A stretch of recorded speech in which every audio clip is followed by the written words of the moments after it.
বাংলাদেশের ময়মনসিংহ জেলায় এক হিন্দু যুবককে প্রকাশ্যে পিটিয়ে হত্যার ঘটনায় তোলপাড় বিশ্ব।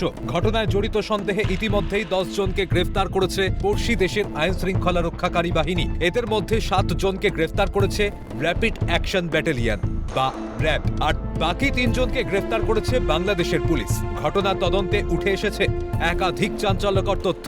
র্যাবের তরফে জানানো হয়েছে, ময়মনসিংহের ভালুকার বাসিন্দা দীপু চন্দ্র দাসকে চাকরি ছাড়তে বাধ্য করার পর তাকে উত্তেজিত জনতার কাছে তুলে দেন কারখানার ফ্লোর ইনচার্জ।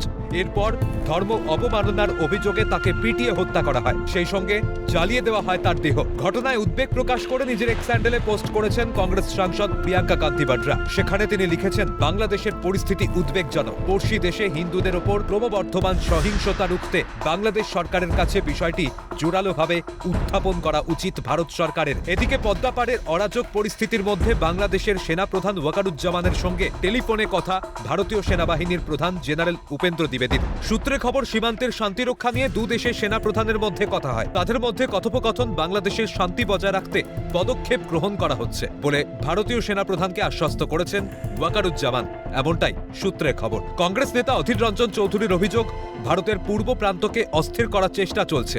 বাংলাদেশের এই আজকের যে ভয়ঙ্কর পরিস্থিতি, এটা শুধু বাংলাদেশ নয়, এটার পিছনে একটা বৃহত্তর ষড়যন্ত্র রয়েছে পাকিস্তান, চীন এবং বাংলাদেশের যারা কট্টরপন্থী তাদের সঙ্গে। অর্থাৎ ভারতবর্ষের ইস্টার্ন সেক্টরকে, পূর্ব প্রান্তকে দুর্বল করবার জন্য পাকিস্তানের সেই প্রচলিত যে স্ট্র্যাটেজি, তাদের যে কৌশল, সেটাই এখানটায় নতুন করে অ্যাপ্লাই হচ্ছে। এটা ইন্টারন্যাশনাল কনভেনশন আছে। যদি আপনি আমাদের ডিপ্লোম্যাটিক যে জায়গা আছে, এমবেসি আছে, কাউন্সুলেট আছে, ওটা মানে আমাদের ইন্ডিয়ার ওটা জমি করে বলা হয়, যেখানে আমাদের ফ্ল্যাগ ওখানে আছে, তার মানে একটা আমাদের এটা ওয়ার্ল্ড এরকম, পুরো বিশ্ব এরকম আছে।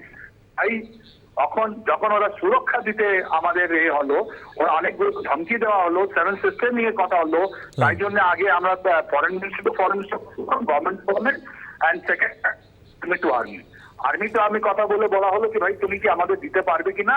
এটা খুবই খুবই সৌজন্যপূর্ণ কথা হলো, খুবই ফ্রেন্ডলি অ্যাটমসফিয়ারের সাথে কথা হলো ওয়াকারুজ্জামানের সঙ্গে। উনি অ্যাসুরেন্স দিয়েছেন যে কাউন্সিল আছে, প্রপার্টি আছে, ওর উপরে কোনো প্রবলেম হবে না, দিকদারি হবে না। প্রসঙ্গত, হাসিনা সরকারের পতনের পর থেকেই বাংলাদেশ জুড়ে মৌলবাদীদের দাপাদাপি বেড়েছে। এই প্রেক্ষাপটে দীপু চন্দ্র দাসকে নৃশংসভাবে খুনের ঘটনায় পড়শি দেশের আইন শৃঙ্খলা পরিস্থিতি নিয়ে উঠেছে প্রশ্ন। এখানেই প্রশ্ন উঠেছে যে বাংলাদেশের একের পর এক ঘটনা ঘটলেও কেন মুখে কুলুপ অন্তর্বর্তী সরকারের? মৌলবাদীদের চাপের কাছে নতি স্বীকার? প্রশ্ন আন্তর্জাতিক মহলের। ক্যালকাটা নিউজ।